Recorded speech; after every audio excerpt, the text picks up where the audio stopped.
What's up, you beauties? Welcome to HW 3.39. I'm Jim, and I'm joined by a very, very special guest, Mr. Zak Kindrachuk of the My Dad Used to Play Hockey podcast. Real quick, before we get to Zak, let me just tell you guys, if you're not listening live, please make sure to subscribe, follow, and listen to us on Apple Podcasts, Spotify, or Spreaker. Oh, man, hang on a second. Am I on in the background here? Can you hear me? No, I can hear you, but I hear the feedback too. This has happened to me before. Yeah, let me figure out where that's coming from before we get back to the episode here. So technical difficulties, just as I planned. Everything's going just as I planned. Yeah. All right. So quick shout out to our affiliate sites, fullpresscoverage.com, bellyupsports.com. Now let's get to our guest, Mr. Zak Kindrachuk. Dude, thanks for coming on. Thanks for joining the show. Been looking forward to having you on. How's it going, dude? Great. My pleasure for coming on. It's great to talk about the show. I'm really excited to be here. Yeah, so I know I was telling you before we got started, I couldn't contain my excitement. You guys do a great job over there, man. Awesome show. Admittedly, I don't listen to as many podcasts as I probably should, but yours, I just found it so easy to listen to. You have a very calming presence, and you have great guests. What I love most is you just kind of let the guest talk. What I noticed is the guests kind of gradually, I mean, I know you know these guys on a personal level, but they kind of become more comfortable throughout the show. And I really enjoy that. You do a great job. Thanks. You know, some of the guests I do know on a personal level, but some I don't. Obviously, you know, My Dad Used to Play Hockey is the name of the show because my dad used to play hockey. So there's some people that I'm immediately comfortable with. Dave Schultz, who started off the show, I've known him since forever. Yeah. But even he surprised me with how forthcoming he was about things that he was going through and, you know, the struggles that he had after his career and the struggles that he's feeling currently today. But there's a lot of guests that I don't know other than their brief association with my dad. And I think I'm really enjoying those because, like you said, sometimes I just shut up. And I get that the show it's not about me. And I'm sorry that I have these sunglasses on. That makes me look like a jackass. Are you kidding me? I'm sitting here with a mustache, and you feel bad about sunglasses. Yeah, no, I love the mustache. I just saw them. But yeah, I've been in broadcast media for a long time, and just letting your guests speak is a great thing. And yes, I want to inject some of my personality into the shows, but the reason that I select the players that I do is that I know that they have stories. Mm-hmm. And I think that there is a dearth of podcasts out there that just let NHL alumni tell their stories. And, you know, I know that the NHL Alumni Association is kind of rebranding itself as, you know, history preserved and to be absolutely, you know, revered. But that wasn't the case for a long time. And a lot of these guys are telling a lot of stories for the first time. And it's been an absolute damn joy to hear them, honestly. Yeah, even if it's the second or third time I've heard some of these stories, I can't get enough of old hockey stuff. And you know what's great about that, though, is you may know these stories, but you know the listener hasn't heard these stories yet. So you do a good job of kind of, you know, not that you have to suss these kind of things out, but you know where you want the story to go, and at least I think, and you kind of get it there. You know, you ask the questions that I'm hoping that you ask, and I think that's what makes it so enjoyable. Like just today, I think it's Captain's Week for you this week, or was that last week? Captain's Week is this week, yeah. Okay, so and Clarkie yesterday, Clarkie 2 days ago, Lindros today, and then Dave Poulin, who was the captain that was, you know, my captain growing up. He was the first flyer that I remember having to see on his uniform. He'll be out, and all really great conversations. But man, I know that the prestige names are Clark and Lindros. But I'd say I've done almost a dozen and a half of these now. Really listen to the Poulin one. Man, was that, I think, just an absolute fantastic conversation.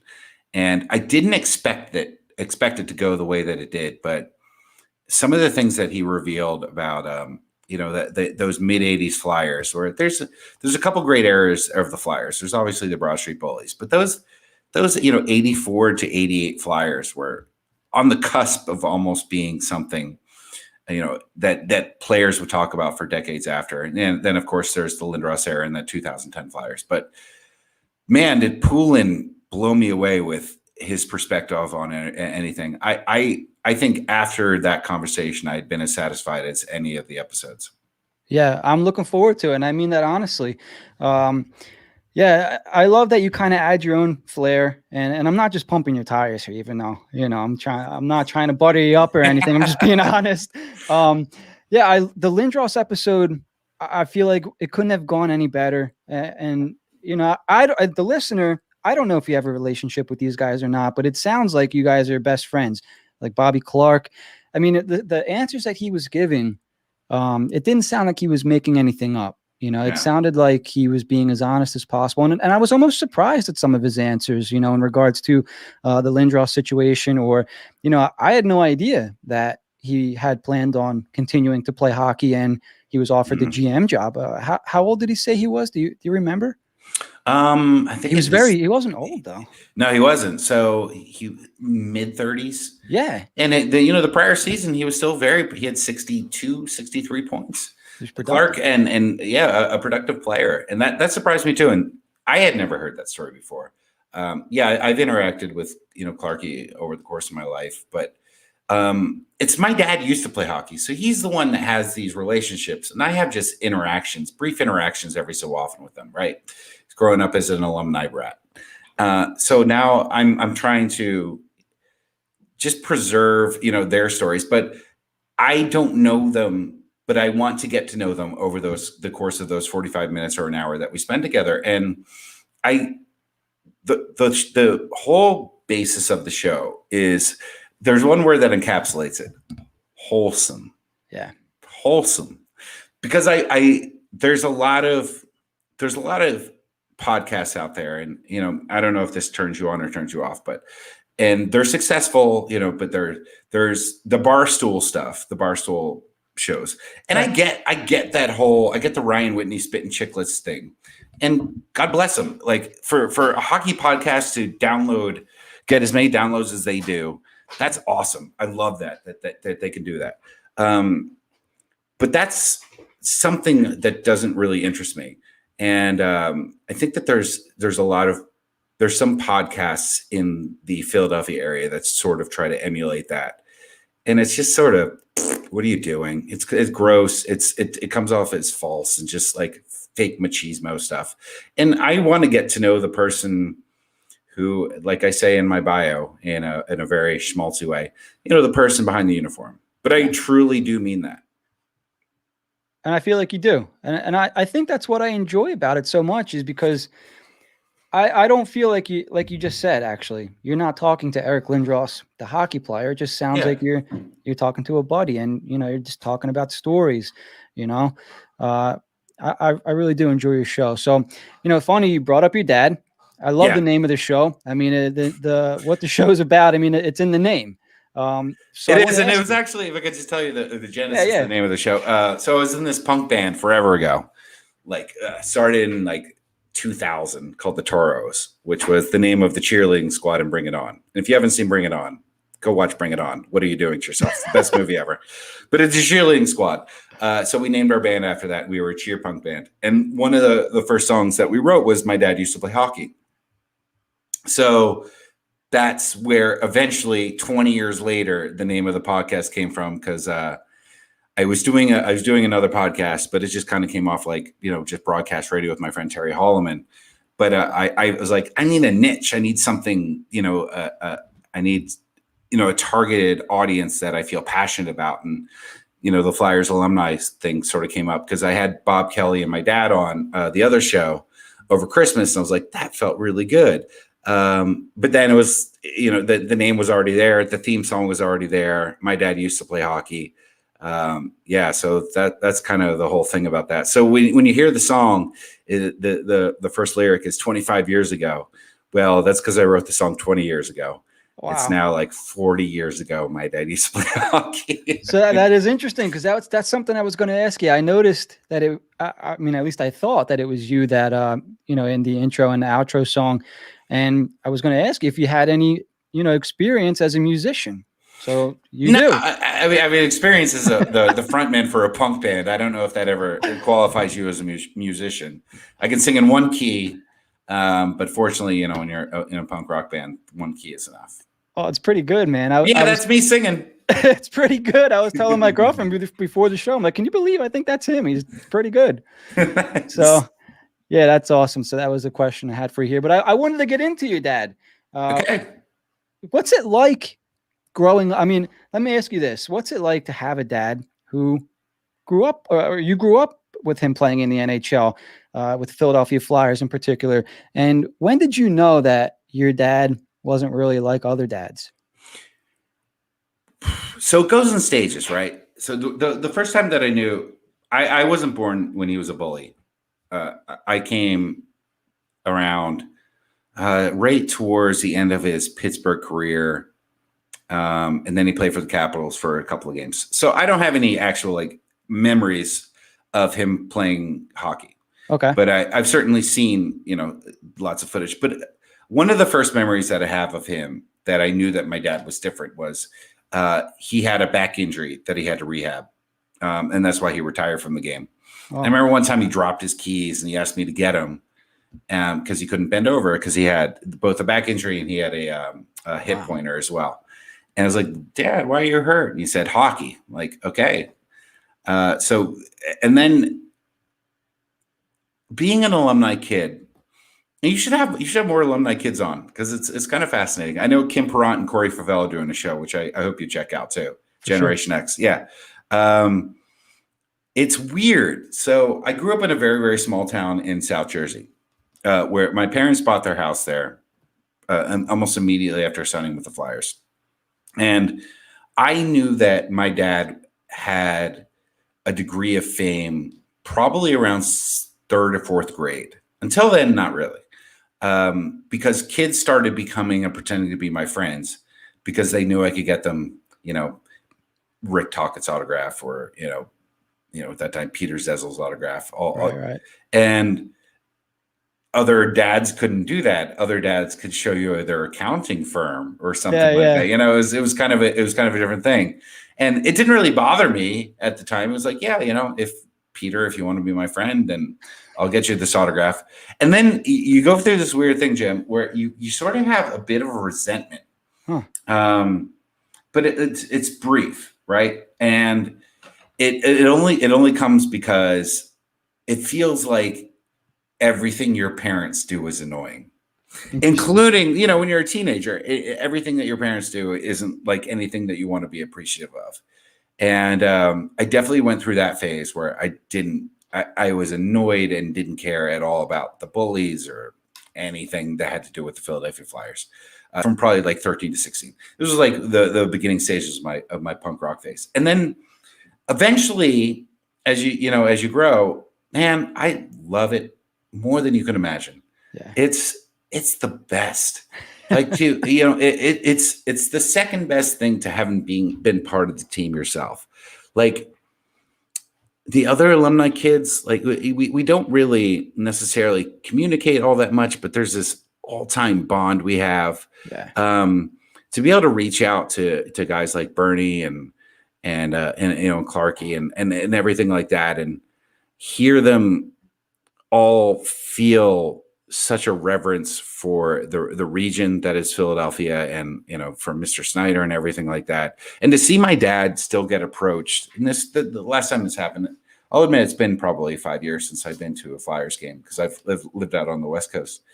But to go there and see a young fan come up and ask him for an autograph or something is at this stage of my life just the coolest thing. It's the cool, and there's nothing I love more now than hearing not only my dad's stories, but anybody who played not only for the bullies, but anybody who played for any of the past great Flyers teams or any great past teams tell their stories. It's really you come to eventually really, really appreciate it, and I'm certainly at the very appreciative phase. Your dad's a legend. Like, how does that feel? Like people everywhere you go, people know who he is. It's awesome. Yeah, it's great. It We is. had we had Frank Bialowas on a couple weeks ago, and he was really big with the Phantoms for fighting, and he's still in the area. I think he retired. I want to say he hasn't played a game of hockey in like 20 years. And he was talking about how people still come up to him and say, hey, what's up, Frank? And he was a big AHL player. It's like people don't forget. People know who you are forever. If you're a legend in the 70s, 80s, people know who you are today. People who watched you back in the 80s, their kids know who you are today, or their Yeah. grandkids know who you are. It's great.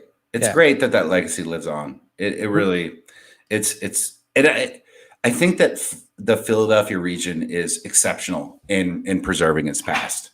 I know it is. Because I don't think there's really a team that treasures its alumni quite like the Philadelphia Flyers, and the Philadelphia Flyers fan base does. And I think that's freaking fantastic. I love it. That's something that I love about the Flyers in particular, and that I think growing up kind of set them apart from other organizations, not just hockey, but the other Philadelphia sports. And obviously, I was just drawn to hockey. They were good when I was younger. I grew up watching Lindros, Leclerc, Renberg. Very lucky, very fortunate, I guess, because it hasn't been the same for a couple years now. But I think that whole, Mr. Snyder, that whole, as you talked about on some of your episodes, the family atmosphere. As a fan, you felt like you were a part of something. You felt like you were a part of, that family, even though you're just a fan watching on TV. And I for some reason felt included. And I was going to save this for a little bit further down in the episode, but you tell me, does it feel a little bit different to you today than it did? Obviously they won a couple cups back then, so it was easier to kind of pull fans in. Is there a difference between the way the Flyers are today and the way it was even in the early 2000s? Yeah, of course there is. And even go back to the 2000s, it's just an expensive game. Yeah. And when you have that, and when you have a team that was based on, one of the recurring themes of the guests, the Flyers guests, at least they interview, is when they were part of a softball team. Not just it wasn't just a charity softball team where they were playing, quasi celebrities or whatever.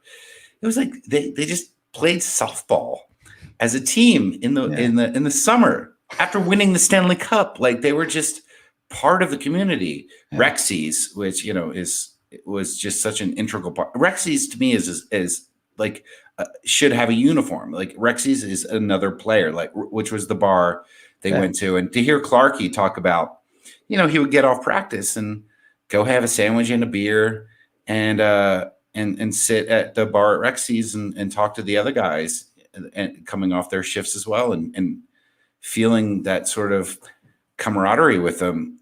Yeah, you can't have that now. When you have someone who's making $4 million or whatever the salary is, that's such a massive investment that you can't. It's unfortunate. You just can't allow them to be part of the community the way that they used to be able. My dad's first contract was for $14,000. Wow. Clarkey, if you listen to the episode, his first contract was for $14,500, I think. So he made $500 more than my dad. Well deserved. So that's a minimal risk. So you sort of just you pay them to play on the ice, and then whatever they do after. And now it's like, if you ran into Claude Giroux, or I don't want to single him out, but he makes a lot of money. You can't have that same experience that they had back in the 70s and into the early 80s before it brings up the USFL kind of ruined salaries for everybody. Right. So yeah, it is different, and it's better it's better for the players, but it's because you are now. Last line of my dad used to play hockey song is, today he'd make 1.8 million. That is, like, do I wish my dad had been making millions the whole time? Of course I do. But I'm glad that he didn't, because it made him part of community more than it would have been possible to have done if he had been, in that different economic stratosphere. Sure. So it's of course different. And it's not just different in hockey. but it's different in all sports.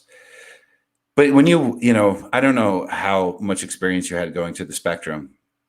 I was younger. I went to a Yeah. couple Spectrum games, so yeah. Anyone who tells you what the Spectrum experience is like, and then comparing it to go seeing a Flyers game today, it's so massively different. But I suppose it's inevitable. Yeah. What are you going to do? It's not, it doesn't feel like the same. Like the players feel completely separated from the fans. And, that's the truth. There's a few remnants of the good old days, but, Lou Nolan is still there. That's great. Yeah. Love Lou. Well, who doesn't love Lou? But other than that, like, yeah, it's certainly not as fun. Like, and I don't want to sound like a jerk here. I get access, of course, but I liked the Spectrum because I didn't need my dad to be around to get near to things. It was just the way that it was, and that was really, really cool. And everybody harkens back to yesteryear, but yeah, it's not as fun as I'm not gonna say it's not as fun. It's not as intimate, and it never will be again. And I'm not saying anything groundbreaking here. I think most people know this, but it is different. Yeah, I think more so now than ever. I think people are starting to wake up a little bit to that the days, of yesteryear as a Flyers fan, we can't really expect the team to bring that back. I feel like as fans, we kind of have to provide, that camaraderie or, I'm not sure if I'm explaining that right, but it just seems like the team, like you said, they're separating the players from everything, and they're coming out with a mascot. And the Flyers never had they did have a mascot for a brief period of time, didn't they? But Yeah. I feel like everybody loves Gritty. I'm not saying anything negative about Gritty, but I watch the Flyers because I enjoy watching hockey. I enjoy watching good hockey. I enjoy watching Claude Giroux, Sean Couturier. You know what I mean? Like, it was just different back then. You watched the team because you loved the team, and today it just feels a little bit disconnected. But it is still disconnected. But I will say this is doing this podcast, and I'll admit that I kind of checked out of the game for probably 4 years. Yeah, I just did. I wasn't into it, and I kind of got back into it a couple of years ago, and to throw myself back into the Flyers and then seeing Flyers Twitter and Flyers. Oh my God, dude, that's a topic on here too. So perfect. I know that I love it because it is. I love how, again, no one is more knowledgeable than Flyers fans. Nobody knows their hockey better than Philadelphia. No one ever has. No one ever will. Well, since they came into the league in '67 anyway. And it is when you can't have a group of friends around you to sit there and snipe at, Patrick or Hayes or whatever, to be able to just follow the whatever hashtag is trending during the game or whatever it is, and feel like you're part of a family again. Yeah. Flyers Twitter rules, man. Flyers Twitter is fantastic. I love it. It can be a lot of fun. I think like it frustrates me because like it does a little bit because I just created my Twitter account for the show, and a couple of days ago I just posted a picture of Lindros's rookie card because I knew I had his episode coming out. It's the Score one where it said future superstar over it. Yeah. Which is how I start the internet. So that thing gets like 300 likes, and then the next damn day I'm like, well, here's Eric Lindros, the guy that you all collected, and that one gets like 7 likes. Like Twitter's just first. So, dude, I've been there. Trust me. I don't understand. Like, all right, you like a picture, but you don't actually like hearing from the man. Yeah.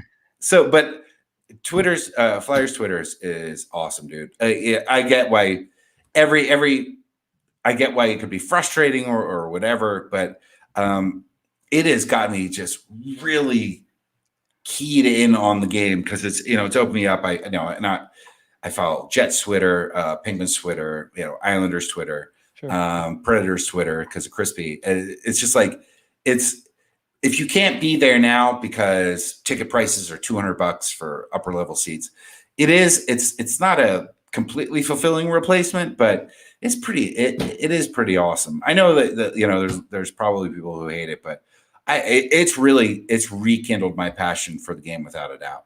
I love it. So I have a couple friends, and none of them are really into hockey.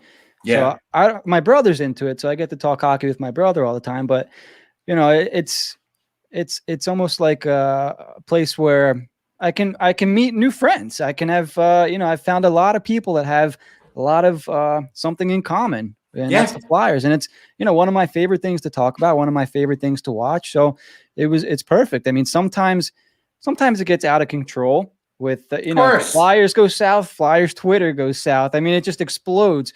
But more times than not, I love it. I love watching Flyers games, checking my phone, like what's this guy saying? What's that guy saying? Totally. It's fun. You're right. It's like you're at the game, but you're not at the game, it's camaraderie as well. And you just have 1,000 different opinions. Oh my God. It's fun. Yeah. And for the last, before I started doing this, I was doing a lot of traditional broadcast talk radio, which means a lot of politics. So this just feels refreshing. Oh, I can imagine. Sports opinions are just so much better than political opinions. During all, I think like the peak of the election stuff and the pandemic stuff, when there was really nothing going on except for political stuff and everyone's going insane, I'm sitting here like, man, I cannot wait to bitch about the Flyers again. Like, I can't wait. Right. Like, I would rather be so like sad over the Flyers and have to go through this for another year. Like, please let this end. I don't mean to seem like I'm not paying attention. Someone text, Sign Guy, the guy who makes the signs. So, like, this is the great thing about the podcast. They sit in front of him and ask me if he wanted to be on the show. There you go. Like, that's old meets new, and that's kind of the whole thing of the podcast, dude. And that's what's so cool about the pod is.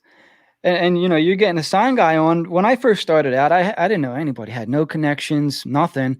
3 years later, I'm sitting here talking to Zak Kindrachuk's kid. Like, it's pretty awesome.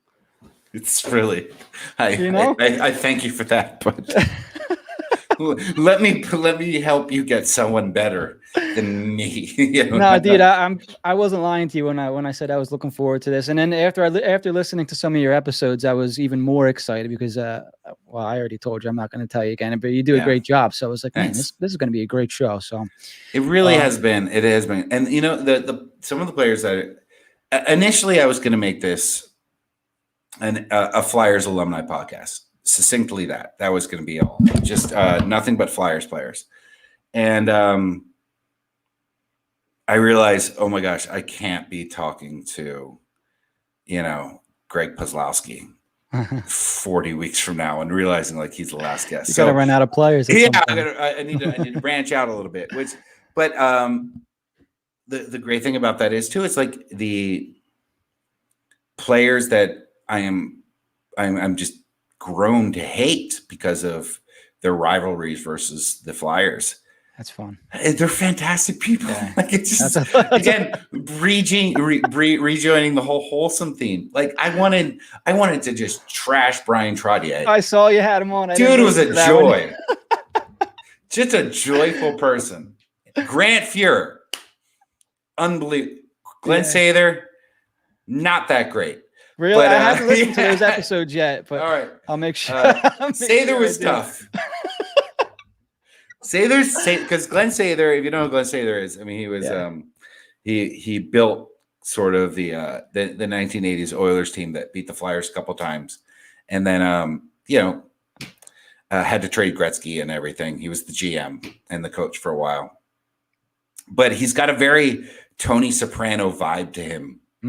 So, he comes in and he's like, what do you want to know? Which is, it's a weird thing for a guest to ask at first.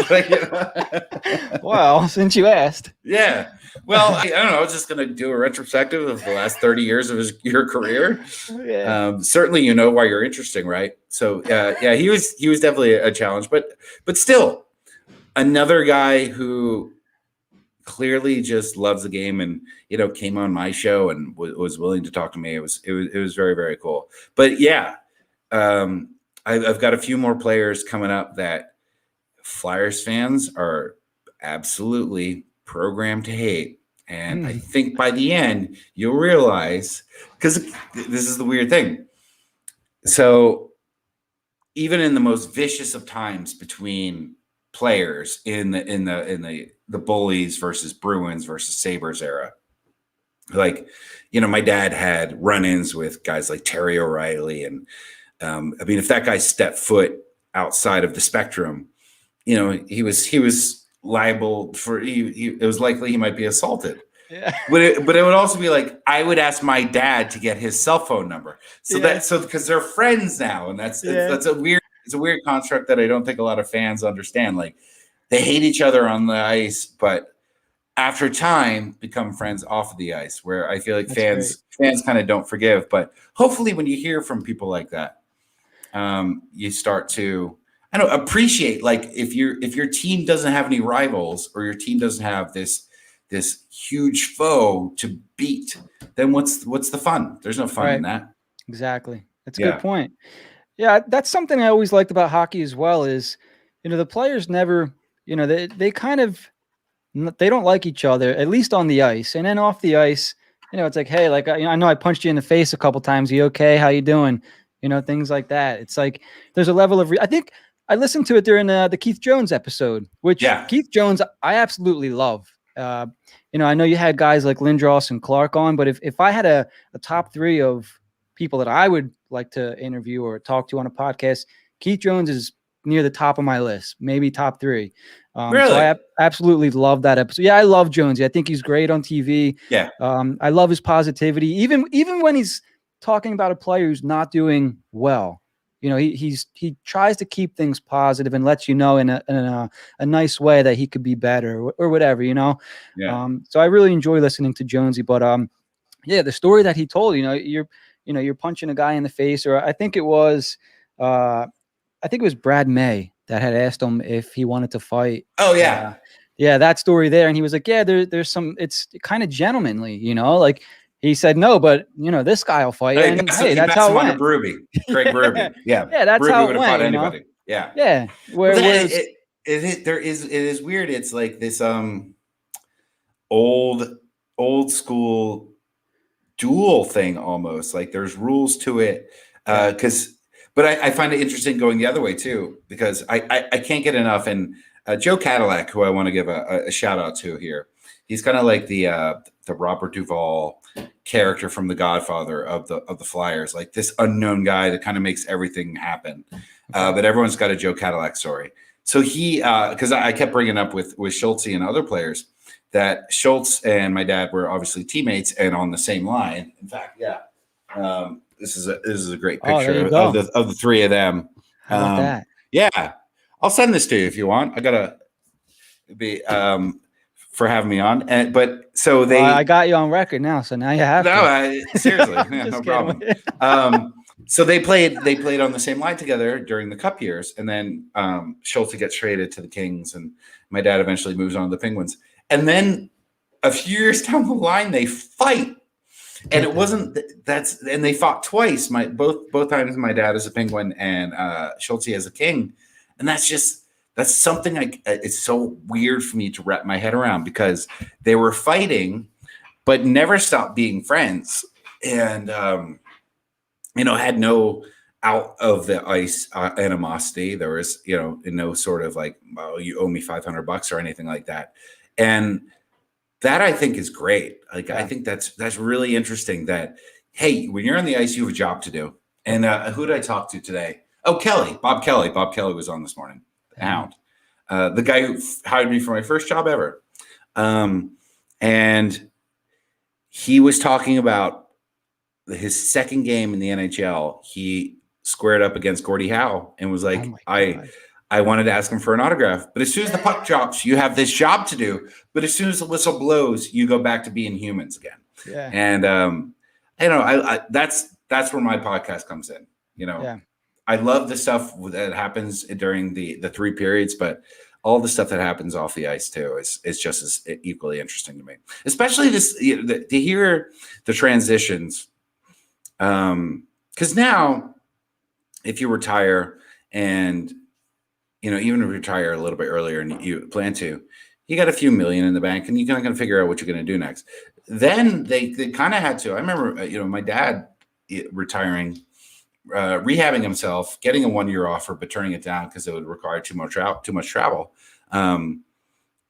But immediately having to figure out what he had to do next. And I feel like there's a lot of guidance now from the NHL, but back then it was kind of like up to the player. You go from all this adulation to no applause, and you just got to figure out a way to keep the lights on. And I find that stuff equally fascinating, as interesting as tell me about, the first time you hoisted the cup.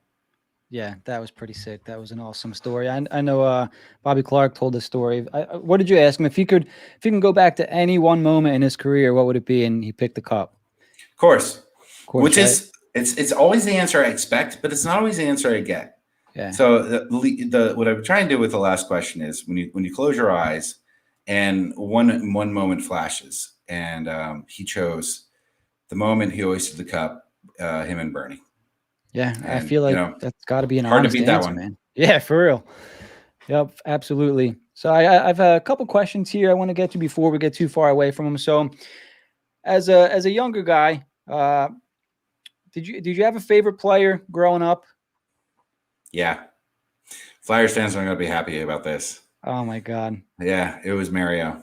Get out. It was hard not to like him, though. You kidding me? He was just because I hated Gretzky, because he kept beating the Flyers, so I did. Man. And then I also, so I didn't like Gretzky, and then Mario comes along, and, Gretzky's obviously still the king of the league, but Mario is putting up these kind of numbers that until Yager, Francis, Cullen, Recchi come along. And, they just become that dynamo in the early 90s. Like, name a mid-80s Lemieux teammate. Yeah. But he's still putting up 199. So points a year, ridiculous stuff. And then I remember meeting him. That was my next question. So 9 or 10 years old. And that was surreal. I think I've told this story on the podcast. I think I told it to Reggie and Jamie. Jamie Leach. To that one yet. Yeah, Jamie. So Jamie Leach is Reggie's son. They're both on the cup. And but I met Mario before Jamie joined the Penguins. So I was in the locker room and at eye level with Mario's penis because he's just naked. And it was just fascinating. Like it was. I'm 4'8", he's 6'5", this monstrous guy. But locker room nudity, it was just the way it was. But I still had to ask him for an autograph. So that was. Did he towel up or anything, or he just gave it to you? It was weird. You know what the weirdest nude moment is? Not to go to like Barstool, territory here. But I remember like Kevin Dineen, dude. Kevin Dineen would almost be like, you really just didn't need to get naked as quickly as you did. Like it was he couldn't wait to take his. You could have waited we had 5 seconds left of conversation or whatever. But yeah. So anyway, I meeting Mario, and then when he got the Hodgkins, he was just. When I think of like Gretzky's best moments, I always think there's like 6 Hall of Famers around him, and I'm not taking. But this was my mindset at the time. With Lemieux, there were none. Right? No Hall. He was just making it all happen by himself until as I mentioned, he got that dynamo team. And then that year, and this was the year I was the most passionate about hockey. The year he got Hodgkin's disease, and was getting radiation, and had to miss a significant amount of games. I think he only played 60 that year. So missing 24 because they were doing 84-game seasons. Still won the scoring race by a mile over Pat LaFontaine, I think by like 34 points. And then I think the greatest comeback that I've ever seen. And I know that, there's players that have rehabbed themselves and come back. Him with radiation scars on the back of his neck comes back and plays the Flyers and scores 2 goals and records an assist. like he had Yeah. never missed anything. And yeah, I've never been a Penguins fan per se, but I've always been a huge Mario fan. How can you not admire a guy like that? Not just, for the hockey reasons, but coming back from what he went through and still being the same guy. I can't imagine. We saw this year, I mean, Oscar Lindblom in no way is comparable to Mario Lemieux, but, he was having a pretty good year last year. And we saw how tough it was for him to come back and, be the same player. So to do what Lemieux did, as a fan, you respect it even more because he made it look easy. And, it's not. Like it was nothing. And I will point out the Flyers fan base and single them out. Their support for Oscar Lindblom is good for you. And congratulations to Oscar. That's just for sure. Yeah, wish him the best. But all the support for him, seeing that on social media and throughout the season was tremendous. Yeah, it really was. Yeah, it shocked everybody, man. I mean, I don't usually, and I don't mean to sound like a jerk when I say this, but I'm not as, I don't know if connected is the right word to players now as I was when I was younger. Obviously, I don't have a favorite player or anything like that. But when you hear news like that about somebody on your favorite team, it was kind of hard not to get a little bit like choked up, like, oh crap, like he's a good kid too. So not that it'd make a difference if he wasn't, but it just was like, oh man, Oscar's got that. That's crazy. Right. So yeah, it was. Thank God he's doing well. Yeah. So what I wanted to ask you about also is during one of your episodes, it sounded like you were a radio host at one point. Yeah, for a number of years. Can you talk about that a little bit? How did you get into radio? I got into radio back in 2004, and I wanted to start doing it.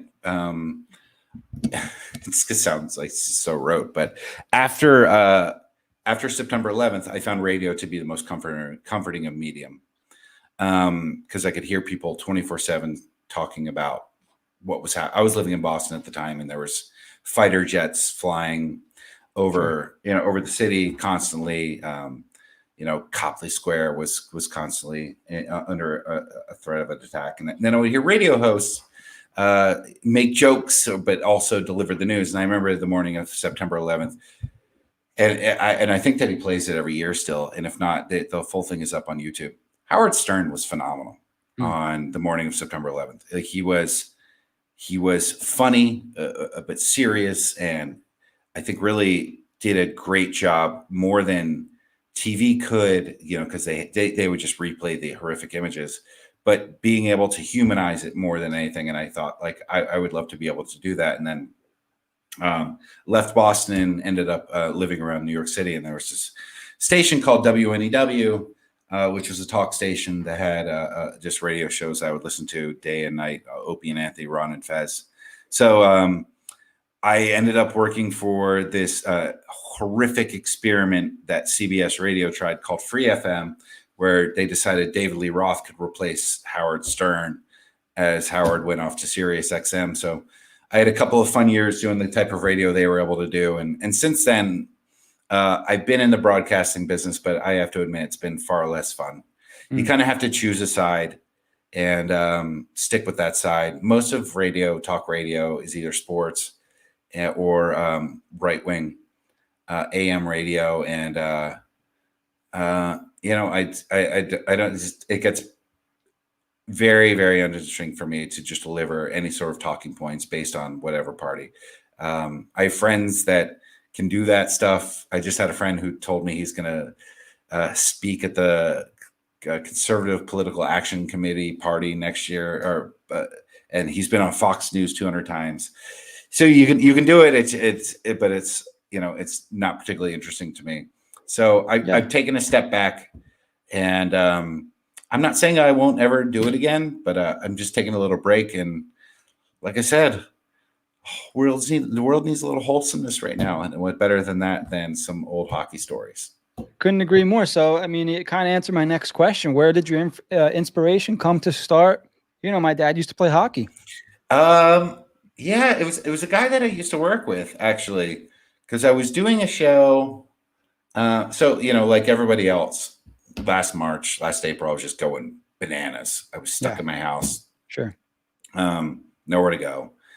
So I started doing just kind of a bit of a talk show with my friend Terry Holloman, just chewing up the news of the day and whatever. And someone that I worked with before was like, "Yeah, this is good, but there's no niche here. There's no audience to go after."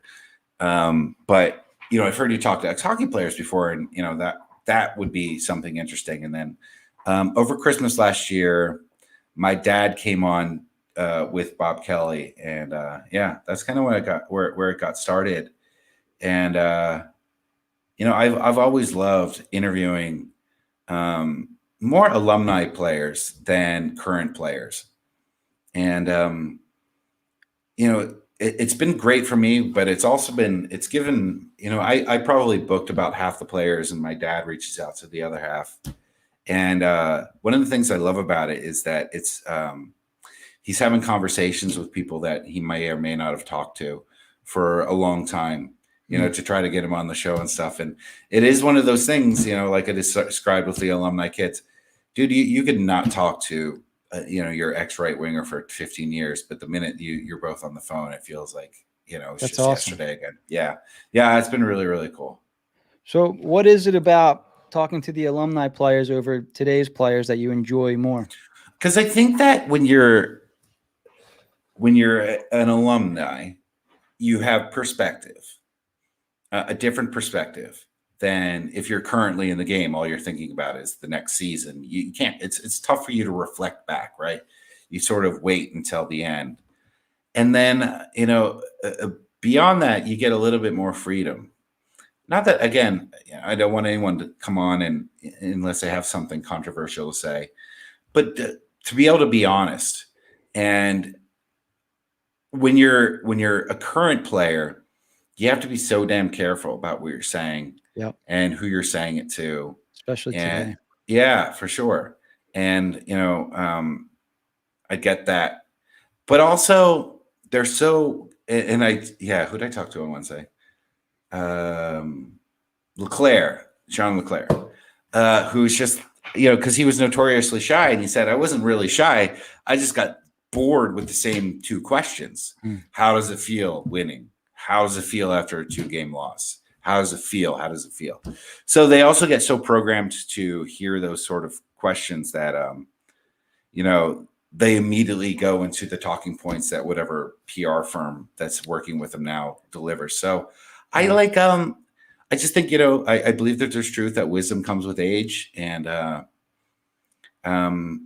also beyond that, that's my era growing up. Like, how psyched I would be to have Owen Nolan on my show, or John Van Beesbrook. Like that to me, that creams anybody who's currently in the NHL. These were the guys that whose rookie cards I collected. Like Issa Tikkanen, I'd flip my shit. Like, so yeah.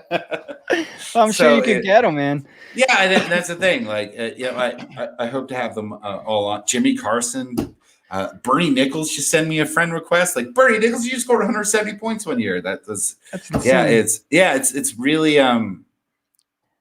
when there's certain, it's weird. There's images that I associate with my hockey fandom, and they're all the hockey cards. And if you collected cards during that era, there's certain years that I'm certain would stand out to you. And when I think about those years, like Luc Robitaille, Rob Blake, of course Hextall, Pat Verbeek, like these are the players that to me are like they were the ones that got me thrilled watching the game. So maybe 15 years from now, talking to somebody like Nathan McKinnon will be fun, and I hope to be still doing it at that point. But as of right now, I've sort of I'm sticking with the alumni. That's one of the reasons why I think I enjoy your show so much as well, is because I got to listen to my favorite player growing up in Eric Lindros today, and I got to listen to everyone who's maybe 10, 15, 20 years older than me. I got to listen to their favorite player as well, in Bobby Clark. And I never got to watch Bobby Clark play. I say it all the time on Twitter. I'm jealous of some of these older guys because they got to watch the Broad Street Bullies. And, as younger fans, we hear about them all the time, and our good old days are when Eric Lindros used to play, but they never won a cup. The Broad Street Bullies won 2 cups, and supposedly it was the best time ever to be alive, to be a Flyers fan. And, I feel like I missed out on that. So being able to hear some of the players that you get on, Bobby Clark, the Leaches, it's awesome. Dave Schultz. I feel like I'm getting to hear what I missed out on, Yeah. So I really appreciate it. It's fun. Well, I missed out on it. I wasn't live either. It's true. I'm living vicariously in a weird way because I haven't experienced a cup, and it'll be very interesting the next time the Flyers do win a cup. Hopefully, how the dynamics of all that change. Yeah, because it's been a long time. Too long. Way too long. Your mustache is fantastic, by the way. Thanks. I actually just did this today. I had one a couple weeks ago, grew the beard back, and put it back together. And I'm like, oh shit, I have a podcast tonight and I have this mustache.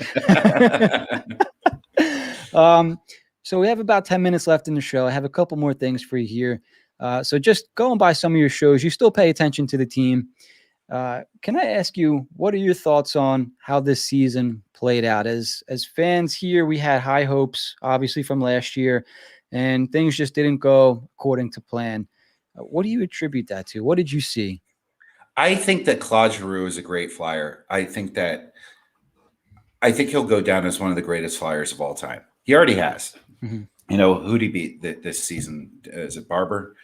I don't know if in terms of points, passed him in something. Yeah, points. I think it was. Yeah, fantastic. I don't think that being a great Flyer and being a great captain are necessarily the same thing. It seems that about this. And this is not this is not taking anything away from Claude. I think it's been a joy watching him, but at some point you have to pass the baton, and Sean Couturier is just such a natural leader to me. I agree. And I think that I echo a lot of Flyers fan sentiments when maybe the captain's the C should have been placed on his jersey this year. But you had a lot of players playing terrible. And, it's unfair to put all that onus on Giroux. The captain at most gets you a great captain. It's 5 wins this way or 5 wins this way. And they did not play well. Carter Hart struggled. It was, if to plug again. I talked to Bush about on the show about Carter Hart's mindset going into this year, and when you start struggling, how more than anything as a goalie, it can last quite a while. Mm-hmm. Because goalie is such such a intellectual position where if you're a left winger and you haven't scored for a while, you can just work harder. You can just hustle more. And there's other ways that you can hit, you can penalty kill, whatever it is. There's other ways you can make up for a scoring drought or whatever it is you're going through. With the goalie, there's only one thing. It's just saves, not saves. And Carter Hart had a tough year. Listen, the Flyers sucked this year. It's just there's no other way to say it. They just sucked, and it was enraging. Yeah. It was tough. March should have and did make every member of the Flyers who ever put on a uniform angry, because one thing that did not really happen was no one, I would say, fully took or fully experienced the brunt of accountability. Vigneault did not. None of the players really did. It was just kind of sort of spread out a little bit. And man, there should have been something drastic just to show us that we mean business, that we as an organization would never disappoint Mr. Snyder in this way, because what it came down to was an insanely bad lack of effort. It's one thing if you're a bad team, you listen to Lindros today. The first couple of teams that he played for on the Flyers, because they traded away, like I mentioned, like half the NHL to get him, they sucked, but they worked hard. And that Flyers team in March just gave up a lot. And someone's head should have rolled for that. And I don't know. In this offseason, it makes me a little nervous that they're still thinking that they're confident, a little too confident in the core of this team. And I don't think they should be. They certainly have a lot of talent there. I wouldn't give up on Ghost. I don't think. I think that he's still got something left in him. Carter Hart, I still think is going to win a Vezina, if not 2 or 3 at some point in the future. But yeah, let's just say if there was this club that I was in high school that dealt with like slides and videos and everything like that, and it was a certain kind of club, and I would fire the initials of that club. Yeah. So it's interesting that you say that, especially after some of the losses to the rival New York Rangers. And, I don't know how many fans are the same as me here. And the New York Rangers are still public enemy number 1 to me, right? Crosby wasn't always around. And when I was a younger guy, it was always, man, I hate New York. I hate the Rangers. I hate Messier. I hate Gretzky. Even though those were 2 of the all-time greats, I hated them because they played for New York. When Sidney Crosby came around, sure, it's easier to hate the Penguins, but I still want to beat the Rangers every single time we play them. And to lose, I think it was 9-0 and 8-3, and not even the Water Boy was let go. To me, it kind of signaled, hey, this season's a mulligan season. It's a weird year. We're getting ready for next year, and that kind of bummed me out.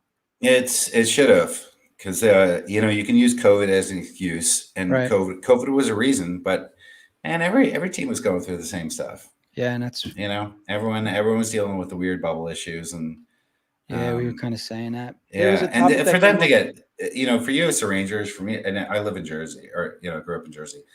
Most people in New Jersey hate the Devils, hate them. Oh yeah, and to get beat by the Devils, I think it was the Devils that actually knocked us out of playoff contention. Probably, man. They were losing some bad teams toward the end. That was just like, come on, yeah, come on.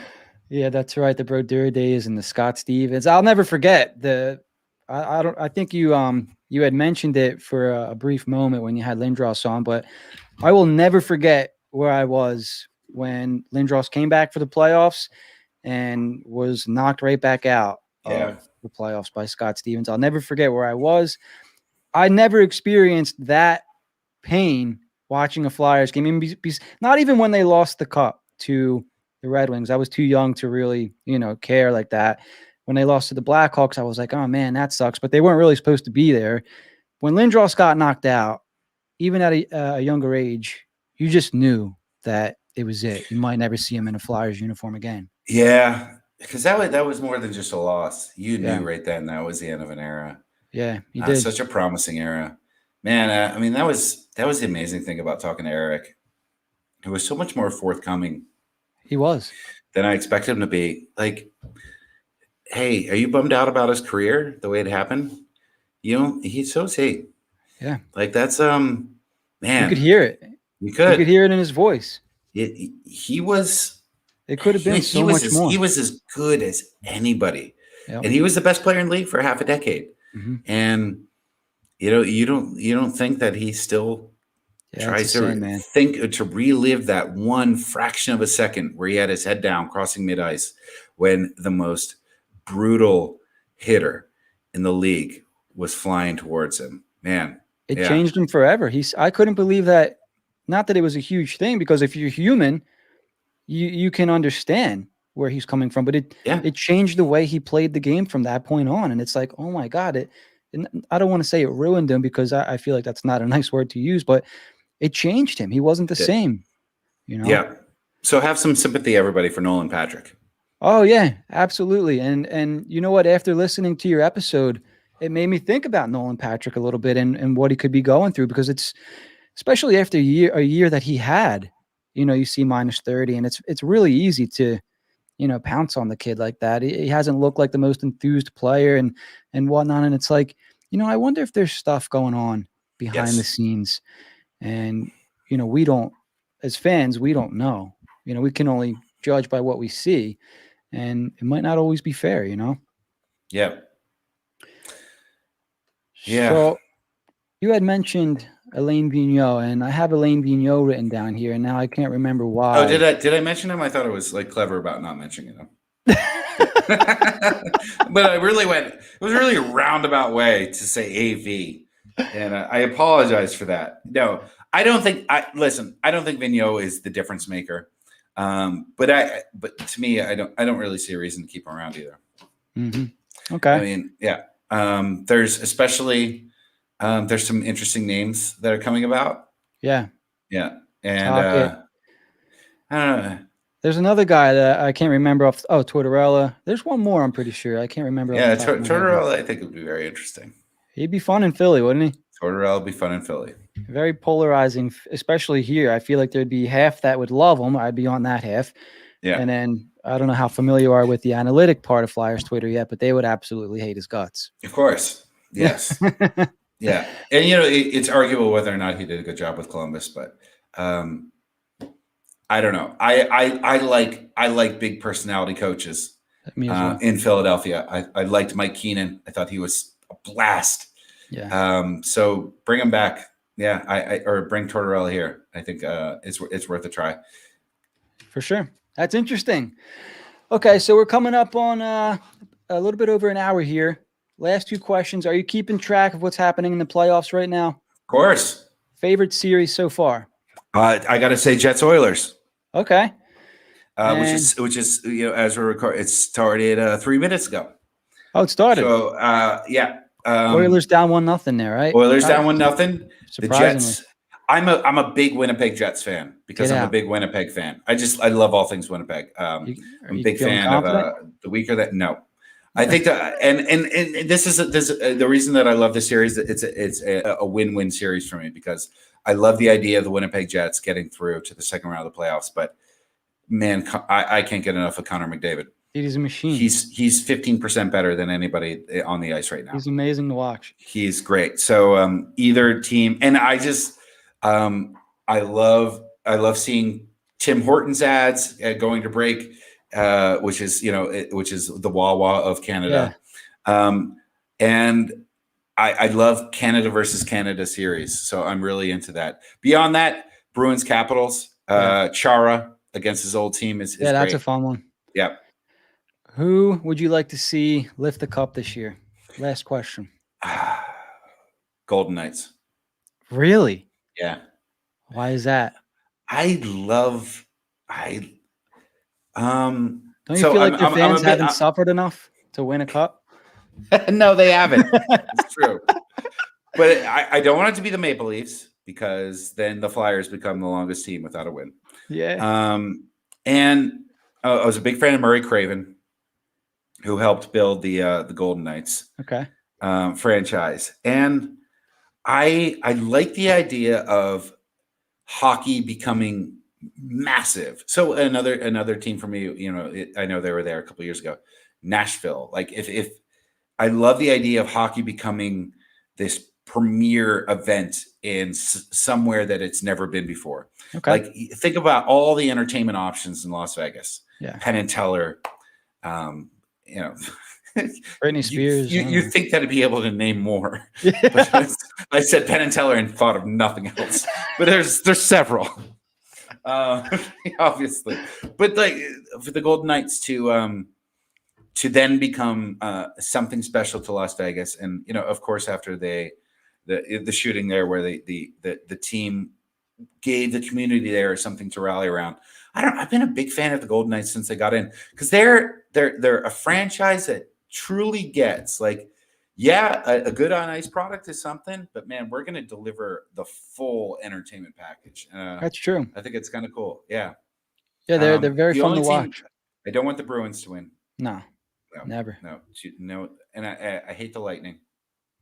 I mean, the Lightning's just because they cheated, or you just don't like the Lightning? It's just, what's the point of that franchise? When they win, no one cares. When they lose, no one cares. It's just I say the same thing. How are both the Florida teams powerhouses, and they just don't watch hockey down there? Nobody cares down there. Yeah, nobody even. Yeah, everything's college football and the Bucks. Like no one. It's there never should have been two franchises down there. Steven Stamkos, man. I mean, you ask 1 out of 10,000 Americans, and if they know who he is, because his talents were just wasted down there. And the Lightning, just a lazy team name. I agree. The logo stinks. But man, the first 3 games to go into to playoffs. It's 3 overtimes. It's the greatest. It's the greatest. You got a team like the Wild coming out of nowhere playing the night. It was the worst possible matchup for Vegas, and turned out to be a hell of a series. Yeah, absolutely. Yeah, man. So that's going to bring us to the end of our episode, unfortunately. That's it? Yeah, an hour and 5 minutes. I could talk to you all night, man. I appreciate having me on, seriously. And Yes. thanks for listening. And I it's been a thrill really talking to a lot of these players and reconnecting with the Flyers fan base. It's been awesome. Yeah, I mean, I hope everybody's watching The Mayor of Easttown, because it's a great show. Mayor of Easttown? Yeah. I haven't heard of it, but I'm sure maybe my girlfriend has. I don't know. What channel is it on? It's on HBO Max, man. Oh, okay. Yeah. Kate Winslet. It's set in Delco. It's maybe I think she has said something. All right, I'll watch it tonight. Give me something to do on a Friday night. That's right. Yeah, man. What kind of plugs you want to get out there? I mean, we talked about your show for a decent part of the show, but that's it. Where can people find you? Anywhere you can find podcasts except for Pandora. It's for some reason impossible to get on Pandora. Been trying forever. But yeah, just search My Dad Used to Play Hockey anywhere. Twitter @DadPlayedHockey, Facebook.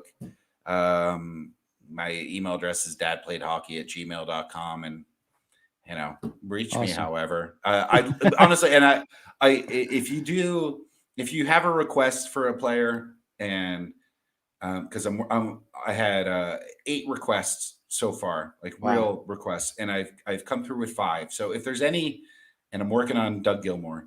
So if there's any player you really would love to hear from and would love to know something about, I love working on that stuff. So I'll get. I honestly love hearing that kind of stuff from. That's awesome. And if you have any old pictures of my dad, there you go. Yeah. I found that to be one of the more fun parts is, reaching out and trying to get guys on. Worst thing they can do is say no, Exactly. And who asked you to get Doug Gilmour? Can I ask you that? Yeah. Is he on Twitter? No, I think that they're there's a guy I talk to a lot on Twitter, huge Doug Gilmour fan, so I'll make sure to let him know. I was a huge Doug Gilmour fan. Yeah. It was a boss. I mean, he was like 5'9". He just push everybody around. Yeah, he's huge. Yeah, it was someone on Facebook. All right. I wanted to see if I know. Well, do you have any requests? No, man. Just keep doing your thing. I'll listen to everyone, no matter who it is. Thanks, man. Yeah, That's for really sure. Nice. Honestly, this has been really nice and a real pleasure. Yeah, same here. Pleasure's all mine. Hopefully we can do this again. Yeah, anytime, dude. Yeah, we'll wrap this one up, everyone. Thanks for listening, and we'll talk soon.